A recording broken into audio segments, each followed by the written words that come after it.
is YK, and I work at Daft. I've been practicing the art and science of agentic coding for about 2.5 years now, and throughout all of that process, I've realized that vibe coding and traditional software engineering are not opposites, they are more complementary.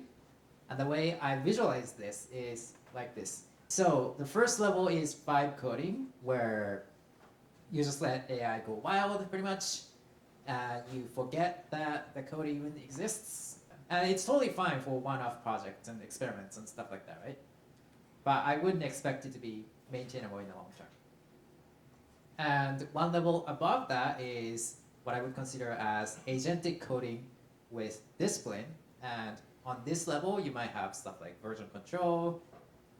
You might start to understand not necessarily what code does on a line-by-line basis, but you might start to know what each file does and how they're structured, how they're related to each other. You might hopefully start to have some basic security precautions.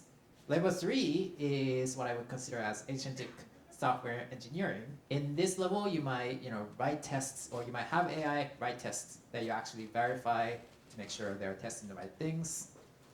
You might start to introduce traditional software engineering practices like pre-commit hooks for quick checks and CI jobs for continual testing. You might start to have slightly deeper level of understanding of your code, not just file level, but also what each function does and what each class does as well.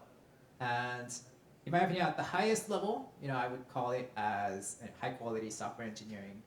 And at this level, the idea is the quality should be indistinguishable from, let's say, handwritten code from staff engineer, and still AI assisted.